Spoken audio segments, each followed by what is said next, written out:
ये सारे क्वेश्चन जो वायरल क्वेश्चन है जो कि आपको सीधे सीधे एग्जाम में देखने को मिलेंगे, ठीक है। तो आप लोग को बिल्कुल भी स्किप नहीं करना है और पेन और कॉपी लेकर के बैठ जाना है, सारे क्वेश्चन को 1 बाय 1 नोट करते जाना है, या फिर इस वीडियो को रोक करके आप लोग सारे क्वेश्चन को अच्छी तरह से एक बार रिपीट कर लीजिए। मैं जो समझा रहा हूँ उसको समझ लीजिए और इस कॉपी को अपने अंदाज में, अपने लैंग्वेज में आप लोग लिख लीजिए, ताकि आपको काफी जो है इस चीज को मतलब इस चीज को आप अच्छी तरह से याद रखें, कभी इसको भूले नहीं, ठीक है।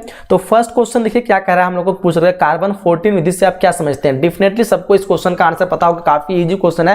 कार्बन 14 विधि का मतलब यह होता है कि किसी भी वस्तु का एज निकालना, यानी वैज्ञानिक की ऐसी विधि है जो कार्बन 14 विधि ऐसी विधि है जिसके द्वारा हम पुरानी वस्तुओं की एज निकालते हैं। एग्जांपल के तौर पे कोई ऐसी वस्तु है, ठीक है, मान लेते हैं कोई भी एक जो है वस्तु है, इस वस्तु जो है जमीन के अंदर जो है धंस गया था, जिसका हमको एज निकालना है कि ये कितनी एज जो है पुरानी वस्तु है, ठीक है। तो इसके लिए हम क्या करेंगे, जमीन से निकालना कार्बन 40 का इस्तेमाल करेंगे। और कार्बन 14 क्या होता है कि उसमें दो प्रकार के होते हैं, कार्बन 12, एक होता है कार्बन 14। कार्बन जो 14 वो सेम रहता है, लेकिन कार्बन 12 ये कब आता है, जब कोई मतलब वस्तु जो जीवित रहता है और जीवित होने के बाद वो मर जाता है, तो वो जो कार्बन 12 में बदल जाता है। तो ये दोनों विधि मतलब दोनों जो है कंपेयर करके हम किसी वस्तु की एज कितनी पुरानी, ये साइंटिफिक विधि है जिसके द्वारा हम उस वस्तु की एज को निकाल सकते हैं। जैसे एग्जांपल के तौर पे किसी इंसान की पैदाइश होती है, उसकी डेट ऑफ बर्थ लिखी जाती है और फिर जब मरती है तो उसको फिर हम उसके डेट ऑफ बर्थ से कैलकुलेट करते हैं और एज सिंपल निकल जाता है। लेकिन कोई ऐसा वस्तु जो हम लोग से पैदा होने से बहुत पहले बना हो और वो जमीन के अंदर धंसा हुआ, उसकी एज कैसे निकालेंगे, तो उसकी एज निकालने के लिए कार्बन 14 का इस्तेमाल करते हैं, ठीक है। इतना क्लियर है। फिलहाल मैं जो आपको यहाँ पे समझा दे रहा हूँ कि क्या इसको एग्जाम्पल में लिखना है, डिफिनेशन में क्या लिखना है, एक बार समझ जाइए। कार्बन 14 लिख सकते हैं आप लोग। कार्बन 14 तिथि निर्धारण की ऐसी तिथि है जो वैज्ञानिक जो है इसका इस्तेमाल करके पुरानी वस्तुओं का एज निकालने, आयु निकालने में इस्तेमाल करते हैं। शॉर्ट में लिख सकते हैं या फिर इस तरह लिख सकते हैं आप लोग, कार्बन 14 विधि जो है, कार्बन 14 विधि काल जो गणना की एक ऐसी विधि है, इसमें जीवित वस्तु के अवशेष के आधार पर उसकी काल अवधि की गणना की जाती है। कार्बन के दो अपरूप होते हैं, एक कार्बन 12 एंड कार्बन 14। सभी जो सजीव होते हैं उसमें उपलब्ध रहते हैं कार्बन 14, ठीक है। जब किसी सजीव जो है वस्तु मृत हो जाती है तो उसमें कार्बन 12 का जो है क्षरण होता है, जबकि कार्बन 14 जो वो ऐसे ही बना रहता है, वो 14 का 14 रह ही जाता है। इसी आधार को बनाकर उस वस्तु की प्राचीनतम जो है क्या कहते हैं, उसकी प्राचीनता यानी उसकी आयु जो है ज्ञात की जाती है। तो इस तरह से आप लोग कार्बन 14 के बारे में लिखना। आई होप कि इस क्वेश्चन के बारे में अच्छी तरह से आप लोग समझ गए होंगे, ठीक है। नेक्स्ट क्वेश्चन आपको पूछ रखा है कि उत्खनन से आप क्या समझते हैं। काफी लाजवाब क्वेश्चन है, उत्खनन के बारे में पूछ सकता है आपको, हर बार एग्जाम में पूछता ही है और 100% इस बार भी आपको पूछ सकता है। उत्खनन के बारे में पूछ रखा है, तो उत्खनन में क्या हो जाएगा, जब कोई जो पृथ्वी के नीचे में बहुत साल जो पुरानी वस्तु जो दबा हुआ है, यानी कोई सभ्यता था या फिर कुछ भी था, या फिर कोई मतलब लोहा हो गया, पत्थर हो गया, ईंट हो गया, या फिर मूर्ति हो गया, कई तरह के पदार्थ जो है वो पृथ्वी के नीचे जो धंसा हुआ है, और इस चीज को अगर निकाल के उसकी जानकारी प्राप्त करना ही हम उत्खनन कहलाते हैं, ठीक है। क्लियर है। यानी कोई भी पृथ्वी के गर्भ के अंदर पुरानी चीजें, सभ्यता से रिलेटेड कोई भी पदार्थ अंदर में दबा हुआ है, इसके बारे में पहले से लोगों को कुछ नहीं पता है। जैसे अभी मान लो पृथ्वी के अंदर से लोहा, सोना, चांदी निकलता है, इसके बारे में पता है, ठीक है। लेकिन कोई ऐसा चीज जिससे हमको नया जानकारी मिलती है, जैसे लोहा भी जब निकला था उसमें लोहा के बारे में पता नहीं था, लेकिन जब लोहा भी जमीन के अंदर से निकला था तो वो भी उत्खनन का एक भाग था, ठीक है। तो जमीन के अंदर से जितने भी नए पदार्थ निकालते हैं, जब जो मतलब अभी तक उसकी ज्ञान नहीं है, और निकाल करके उसकी जानकारी प्राप्त करना ही हम क्या कहते हैं, उत्खनन कहलाते हैं। चलिए इसको आप लोग किस तरह लिखना है इसको देख लीजिए। क्या उत्खनन उस प्रक्रिया को कहा जाता है जिसमें किसी पुराने टीले की खुदाई कर, यानी कोई पुराना टीला है, ठीक है, बहुत दिन से ऐसे मतलब वो पहाड़ की तरह बना हुआ है, और इस टीले में क्या करते हैं, खोद करके हम यहाँ पे क्या करते हैं, उसमें अंदर में जो भी चीज पदार्थ को निकालते हैं, जो है पुरानी खुदाई कर पुरानी सभ्यता की जानकारी हासिल करते हैं। और ये क्षैतिज और ऊर्ध्वाधर दोनों प्रकार के हो सकते हैं, चाहे वो ऐसे काटे या फिर ऐसे काटे, वो किसी भी प्रकार से जो हो सकते हैं, किया जा सकता है। इससे प्राचीनतम काल में पुराणवेश जैसे अभिलेख, मूर्ति जो निकाले गए हैं, मतलब उत्खनन से सिक्के, भवन अवशेष आदि जो है पाए जाते हैं। सबसे इस तरह निकाल के क्या पाते हैं, मूर्ति पाए सकते हैं, सिक्के पाए सकते हैं, भवन पाए सकते हैं, इन सब चीज के अंश पाए जा सकते हैं। तो इससे एक तरह के पता चलता है कि यहाँ पे कोई सभ्यता थी या फिर कोई जो है चीज हुआ करता था, ये उत्खनन से ही पता चलता है। इसी के आधार पर जो है इतिहासकार जो है पुरातत्व का मतलब काल जो है निर्धारित करते हैं, कितने साल पुराना है, और ये साल पता करते हैं किससे, कार्बन 14 से। चलिए क्वेश्चन 3 पूछ रखा, आपको क्या पूछ रखा कि मोहनजोदड़ो के विशाल अन्नानगर के जो विवरण विवरण दीजिए। अन्नागार मतलब बाथरूम जिसको हम कहते हैं, ठीक है। मोहनजोदड़ो में जो है बहुत सारे जो है बड़े बड़े जो बाथरूम के जो है अंश मिले हैं, साक्ष्य मिले हैं। पता चलता है कि मोहनजोदड़ो जो बाथरूम की व्यवस्था जो बहुत अच्छी थी, यानी बहुत ही एकदम समझो कि एकदम शानदार सा, हर एक जो है बड़ा बड़ा साइज का, ठीक है। तो क्या था वो देख लेते हैं कि मोहनजोदड़ो विशाल अन्नागार की जो पक्की ईंटों की जो बनी होती थी, बाथरूम जो होती थी वो किस चीज की बनी होती थी, वो जो होती थी आपका पक्की ईंटों के, ठीक है। पक्की सुंदर नमूना, यानी जिस तरह भी बाथरूम में टाइल्स वगैरह लगाते हैं ना हम लोग घर वगैरह में, तो एकदम पूरी तरह से एकदम पक्की और सुंदर नमूना, मतलब अलग अलग डिजाइन टाइप का बना हुआ था। यह स्नानागार का जो आकार तो था वो 11.88 मीटर, सोच सकते हैं कितना लंबा चौड़ा बाथरूम हुआ करता था। अभी तो हम लोग का जो है मुश्किल से 2 से 3 मीटर ही होता है, हद से हद हुआ तो, नहीं तो ऐसे नॉर्मली जो है वो 1 से 2 मीटर होता है, ठीक है।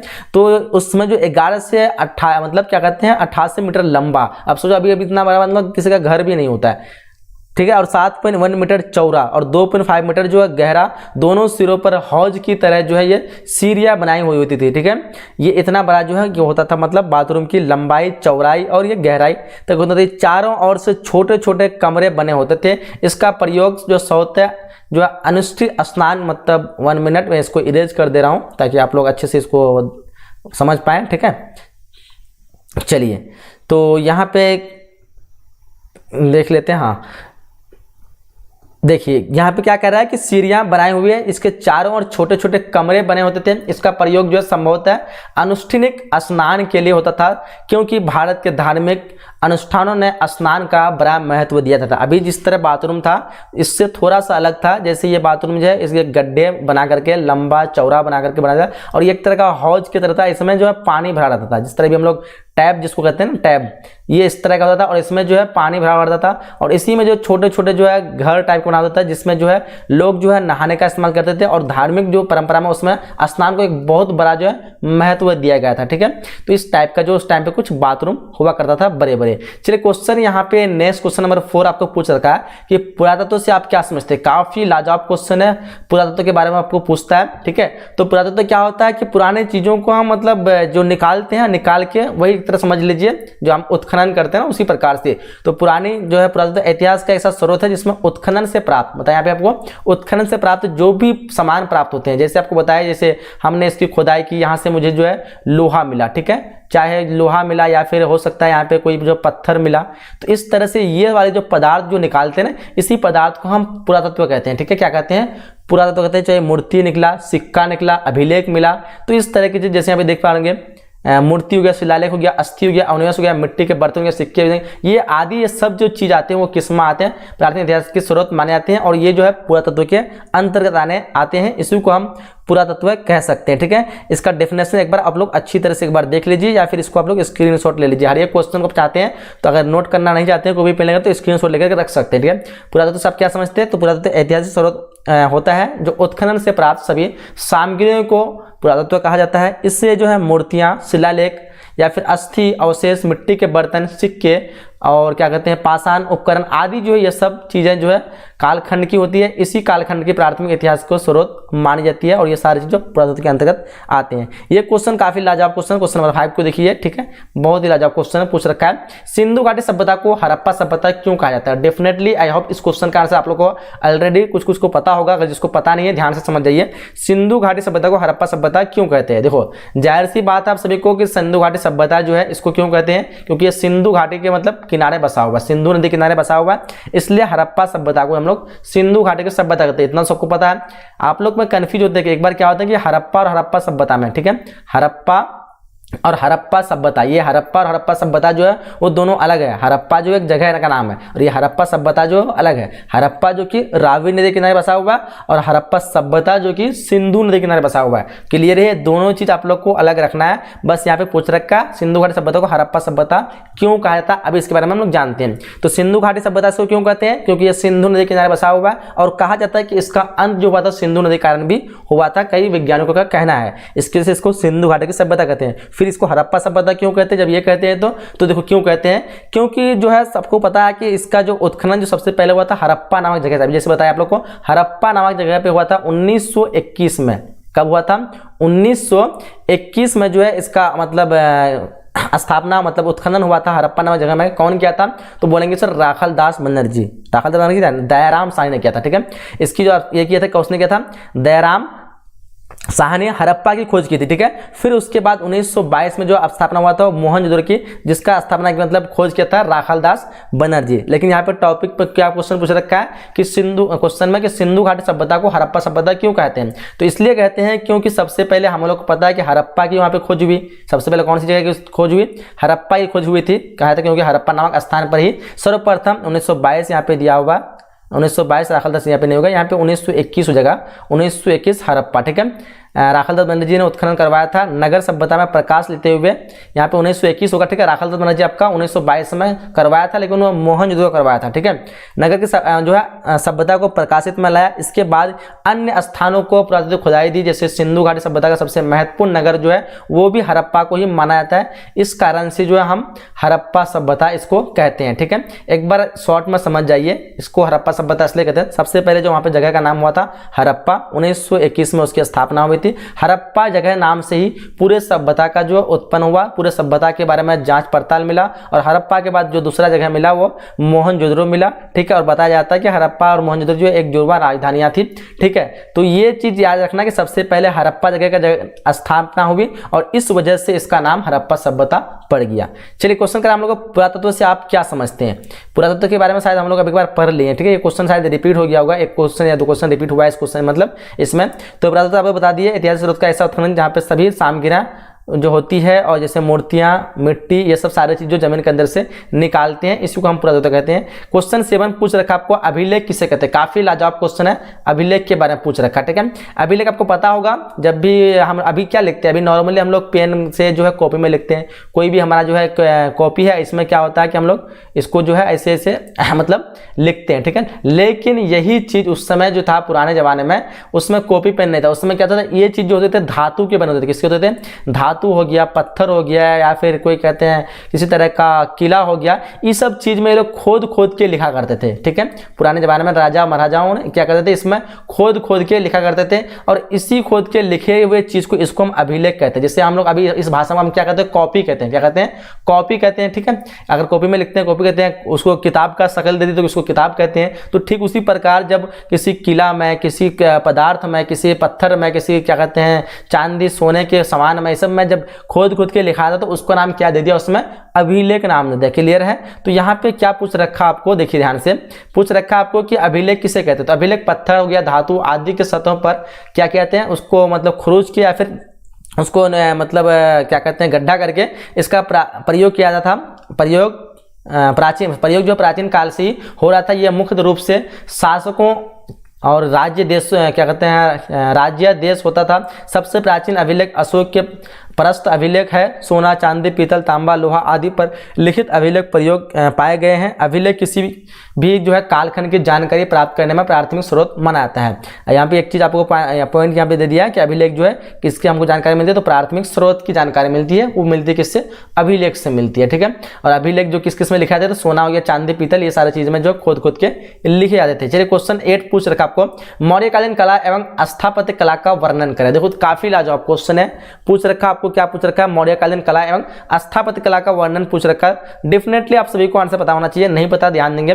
जैसे स्थापत्य कला से पूछने आपको समझ में आना चाहिए कि जो नए नए भवन निर्माण होते हैं उसको हम स्थापत्य कला कहते हैं। जैसे आपको एक क्वेश्चन पूछता है हर बार ऑब्जेक्टिव में कि मुगल काल में स्थापत्य कला का जो विकास सबसे अधिक किसके काल में हुआ था, ये क्वेश्चन हमेशा पूछता है। तो हुआ था शाहजहां के काल में। किसके काल में हुआ था, शाहजहां के काल में, बताएंगे शाहजहां के काल में, ठीक है। तो उसी तरह जो है यहाँ पूछ रखा मौर्यकालीन के बारे में। तो मौर्यकालीन में क्या चीज का निर्माण हुआ था, स्थापत्य कला मतलब मुख्य होता है जैसे भवन का निर्माण करना, किला का निर्माण करना, ये सब का निर्माण करना स्थापत्य कला कहलाते हैं, ठीक है। तो मौर्यकालीन में स्थापत्य कला सबसे अधिक जो नमूने जो मिले वो किस चीज के मिले हैं, मूर्तियां मिले हैं, ठीक है। मतलब सांची में, सारनाथ में आदि में, इस सब जगहों में क्या मौर्यकालीन स्तूप मिले हैं। इस समय मूर्तियों का निर्माण गंधार एवं मथुरा में शैली का विकास हुआ था।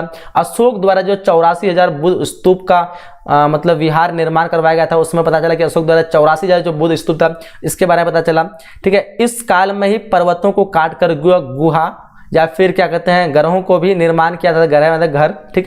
पर उस समय ही निकला था कि पत्थर को जो काट करके उसके पत्थर को टुकड़ा करके उसका घर बनाना है। क्या बनाना है, जैसे भी ईटा का इस्तेमाल करते हैं ना, तो उस समय क्या था इस तरह पत्थर को जोड़ जोड़ करके क्या बनाते थे, घर बनाते थे, और घर में जो है लोग रहने के लिए इस्तेमाल करते थे, ठीक है।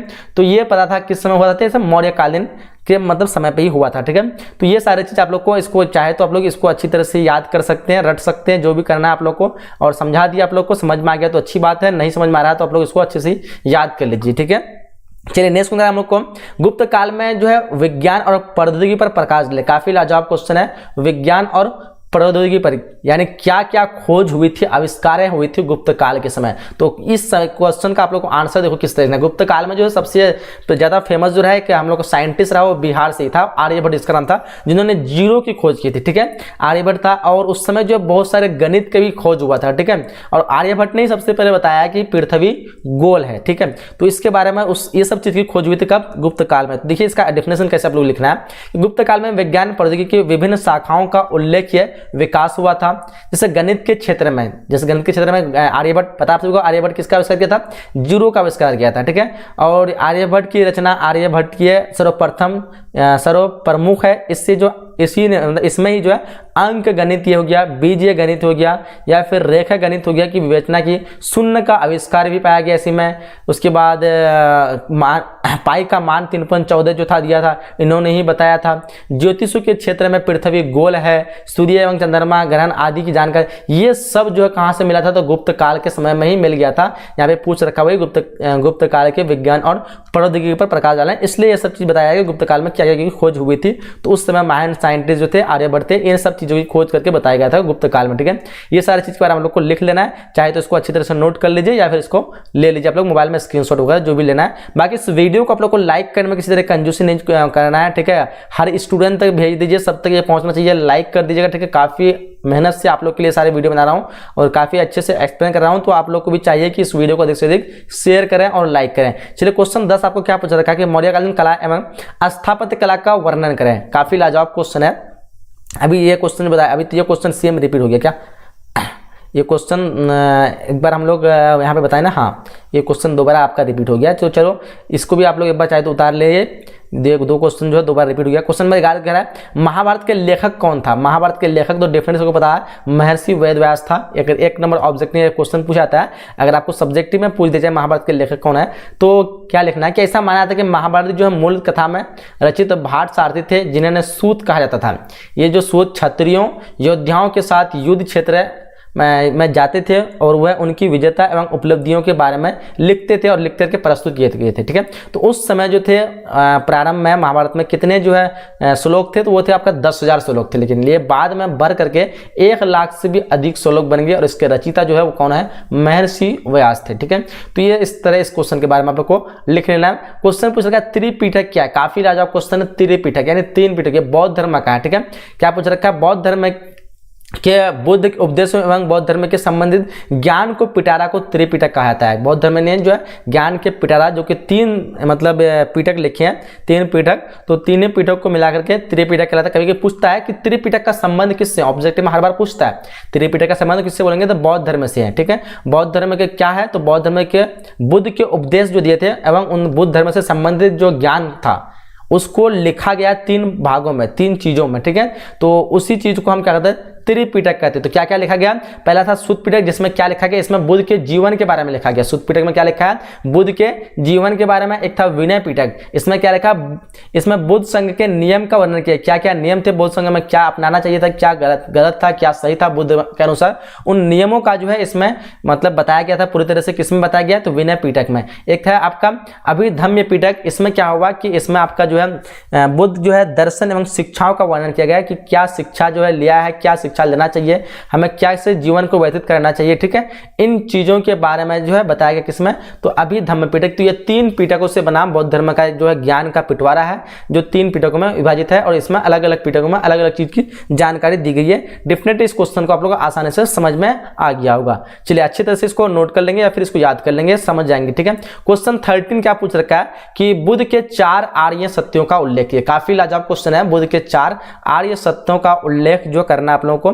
तो महात्मा बुद्ध ने जो 4 सत्य का उल्लेख दिया गया, ध्यान से इसको समझना है। पहला चीज देखिए, संसार दुख में है, दुख में यानी इस दुनिया में जो है कोई भी इंसान खुश नहीं है। आप देखेंगे हर एक इंसान जो दुख है, आप लोग एग्जाम की तैयारी करें, एकदम सब कोई परेशान है कि ये करना है वो करके के कैसे जॉब मिलेगा, कैसे नौकरी मिलेगा, क्या मिलेगा नहीं मिलेगा, हर एक चीज का दुख है।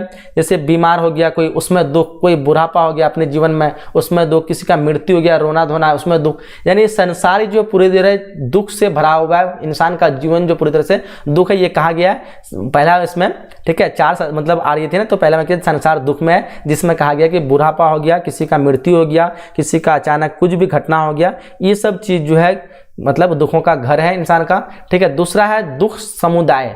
दुख समुदाय में ये कहता है गौतम बुद्ध कि इंसान जो एक तरह का दिल में ऐसा ये है मतलब एक तरह का लालच समझ जाओ। जैसे आप लोग जो है अभी कोई मान लो कि एक नया फ़ोन खरीदा, ठीक है, नया फ़ोन खरीदा, आपके कोई फ्रेंड है, ठीक है, आपके फ्रेंड जो है आपसे बहुत अच्छा बेहतरीन फ़ोन खरीदा, जो कि आपसे वो गरीब है या फिर आपसे समझो कि वो नीचा है, लेकिन आपसे खरीद ले, लेकिन आपको चैन नहीं मिलेगा। क्यों खरीदा वो? यानी एक तरह का आपको अंदर से दुख हो जाएगा वो। अगर आपके पड़ोस में कोई अगर अच्छा करके आगे बढ़ गया और आप उससे जो है उसी के साथ रहकर जिंदगी भर आप अगर नहीं कर पाए तो आपको एक तरह का तकलीफ होगा। तो यही चीज़ कहता है यहाँ पे बुद्ध के अनुसार, जो दुखों का मूल कारण जो मानव जीवन ही है, इंसान का जीवन ही हो, वो दुखों का मूल कारण जो तृष्णा है, एक तरह का लालच, एक तरह का अनुभव ये हो कि हमको ये चाहिए, अगर नहीं मिल रहा है तो दुख, जो चीज़ है उस चीज़ में खुश नहीं है इंसान। आज अगर मान लो कोई इंसान अगर पढ़ रहा था, अगर आज अगर 10,000 रुपये महीना कमा रहा है, ठीक है, अगर 2 साल बाद अगर वो जाकर के अगर 20,000 कमाएगा तो उसको खुश होना चाहिए, लेकिन नहीं, वो भी दुख में ही है कि नहीं और हो जाता। तो इस तरह की जो तृष्णा, उसको उस तरह के लालच टाइप का है। तो इसलिए जो इंसान का जीवन जो कभी है दुख से ही भरा हुआ, दुख समुदाय है, कभी इसकी पूर्ति नहीं हो पाती और हमेशा इस वजह से इंसान अपने आप को खुश नहीं रख पाता और इसी दुखी में रह जाता है। फिर इसका निवारण के लिए कुछ 2 दिए गए, जैसे ये 2 था आपका दुख के लिए, ठीक है, कैसे दुख होता है और कैसे कैसे मतलब दुख बढ़ाता है, और ये था आपका दुख निरोध। दुख निरोध में क्या कहता है, यदि मानव तृष्णा का समाप्त कर दे, यानी अपने लालच को, अपने अंदर आए हुए जो भावना है कि हमको ये चीज़ चाहिए और वो चीज़ न मिलने से जो एक तरह का अपने अंदर में ये आता है, आपका भावना आता है कि अरे यार ये चीज़ सामान नहीं मिला तो मतलब डिप्रेशन में पहुंच गए, हमको चाहिए था, ये सब चीज़ की जो तृष्णा जो इसको समाप्त कर जाए, मतलब समाप्त कर दे, तो क्या होगा कि दुखों का निवारण हो सकता है। लोग अगर 10,000 रुपये कमा रहा है, अगर जाकर के 8,000 कमा रहा है, अगर 8,000 में ही खुश है, देखे अगर ये देख करके कि कोई हम तो 8,000 रुपये महीने कमा रहे, कोई तो 2,000 भी नहीं कमा पा रहा है, ये चीज़ में भी खुश, मतलब देख करके खुश है, तो यानी इसका दुख का निरोधन कर सकता है। हाँ, लेकिन अगर ये 8,000 कमा रहा है और अपने से 20,000 वाले को देख रहा है, तो इस हर हालत में कभी सुख नहीं हो सकता, हमेशा इसके अंदर में दुख रह सकता है। तो दुख का निवारण इस तरह से कर सकता है। फिर क्वेश्चन चौथा में कह रहा है, मतलब पॉइंट चौथा में कह रहा है कि दुख का निरोध मार्ग क्या है। तो महात्मा बुद्ध के अनुसार जो है सांसारिक दुख को छुटकारा पाने के लिए अष्टांग मार्ग का अनुसरण करना, मतलब अनुसरण करना चाहिए, उसको दुनिया से छोड़ देना चाहिए। क्या दुनिया में चल रहा है नहीं चल रहा है, इन सब चीज़ों का मार्ग जो है छोड़ दीजिए, अपने जो है एक सन्यासी जीवन को बताइए, ये चीज़ कहना चाहता है क्वेश्चन नंबर 4 के अकॉर्डिंग। चलिए, मतलब पॉइंट 4 के अकॉर्डिंग क्वेश्चन 14 पूछ रखा आपको, निर्वाण से जो है आप क्या समझते हैं। निर्वाण के बारे में पूछ रखा है। देखो, निर्वाण के बारे में पूछ रखा है तो आपको तो निर्वाण के बारे में बौद्ध धर्म में जो है जीवन में क्या था कि निर्वाण जो है उसका फल उसी समय मिल जाना चाहिए, यानी कोई कर्म कर रहा है उसको जो है बुढ़ापे में उसका रिजल्ट मिल जाए, वो निर्वाण हो गया। लेकिन जो है वैदिक सभ्यता जो थी, आपका वैदिक धर्म जो थे, वो इस चीज़ को फॉलो नहीं करते। वैदिक का मानना है कि जब इंसान कोई काम इस दुनिया में आया है, ठीक है, और दुनिया में आने के बाद जो है वो चले आता है, इस दुनिया में आने के बाद वो गुजर जाता है, उसकी मृत्यु हो जाती है, उसको हम निर्वाण कहते हैं। लेकिन बौद्ध धर्म में जो जीवित रहते ही निर्वाण की प्राप्ति हो सकती है और मृत्यु हो जाती है तो उसको क्या कहते हैं, उसको महापरिनिर्वाण कहते हैं, ठीक है। तो बौद्ध धर्म के अनुसार, लेकिन निर्वाण जो है ये इसके वैदिक धर्म के अनुसार क्या होती है, मर जाना को ही निर्वाण कहते हैं, ठीक है। तो चलो दोनों को एक्सप्लेन करते हैं अच्छे से, हम लोग समझते हैं, ठीक है। चलिए देखो यहाँ पे क्या पूछ रखा आपको, क्वेश्चन का आंसर देखा कि बौद्ध धर्म में जीवन परम लक्ष्य निर्वाण प्राप्ति मानता है। जीवन मरण चक्र से मुक्ति ही निर्वाण है। बौद्ध धर्म के निर्वाण का सिद्धांत वैदिक धर्म के निर्वाण के सिद्धांत से पूरी तरह से अलग है, ठीक है। कैसे अलग है, क्योंकि ये जो है जिंदा रहते ही निर्वाण मानता है बौद्ध धर्म में, और ये वैदिक धर्म जो होता है मरने के बाद होने, मतलब मर जाए तभी निर्वाण मानता है, ठीक है, बिल्कुल अलग है। उसके बाद क्या कहता है कि वैदिक धर्म के अनुसार व्यक्ति निहित आत्मा परमात्मा में विलीन हो जाती है और ये पूर्व जन्म से के चक्र से मुक्ति मिलती है, ठीक है। आगे कह रहा है हम लोग को, अर्थात मृत्यु पर ही निर्वाण संभव है। बौद्धिक वैदिक धर्म के अनुसार मृत्यु होगा तभी निर्वाण संभव है, जबकि बौद्ध धर्म के अनुसार निर्वाण इसी जन्म में प्राप्त किया सकता है, जबकि जो है निर्वाण है, महापरिनिर्वाण, वो मृत्यु के बाद संभव है। ये बौद्ध धर्म का कहना है, ठीक है। तो ये चीज जो है अंतर बताया निर्वाण का मतलब, ठीक है, दोनों का अलग अलग है, बौद्धिक धर्म और बौद्ध धर्म के अनुसार। आपको उस बारे में लिख देना है। क्वेश्चन 15 काफी लाजवाब क्वेश्चन है।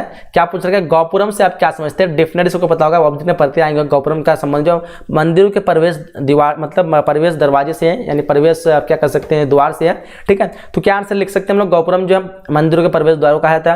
विजयनगर शासक जो था वो क्या था? बहुत महानतम शासक था। उसका महानतम शासक पूछा था, कृष्णदेव राय को महानतम शासक कहा था। तो विजयनगर के जो साम्राज्य हुआ करते थे वो अपने आप को बहुत महान शासक कहलाते थे, और उस शासक के लिए वो जो है बड़े बड़े जो है स्तंभ बनाते थे, जिससे उसका मतलब पहचान हो कि इतने बड़े बड़े ऊंचे स्तंभ बनाते, यानी एक महान शासक ही बना सकता है। इसलिए जो उसमें क्या था विजयनगर शासक ने मंदिर के गौपुरम का निर्माण करवाया था, ठीक है।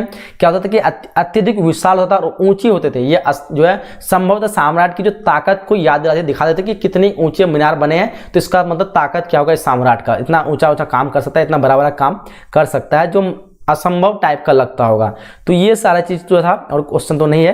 तो इतना 15 क्वेश्चन जो हम लोग यहाँ पे कवर किए। आई होप कि ये वीडियो जो आप लोगों को काफी पसंद आया होगा। तो इस वीडियो को आप लोग अपने सभी फ्रेंड के साथ शेयर कर दीजिए। इसी तरह के वायरल प्रश्न देखने के लिए हमारे साथ जुड़े रहिए और हमारे चैनल को सब्सक्राइब कर लीजिए, ठीक है। इसी तरह के आप लोग को वीडियो हर एक सब्जेक्ट का मैं प्रोवाइड करूंगा, बस शर्त आप लोग को इस वीडियो को अधिक से अधिक शेयर करना है, सभी तक पहुंचाना है, अधिक से अधिक लाइक करना है। चलिए अगले वीडियो में हम लोग मिलते हैं, जब तक के लिए जय हिंद, जय Bharat and thanks for watching.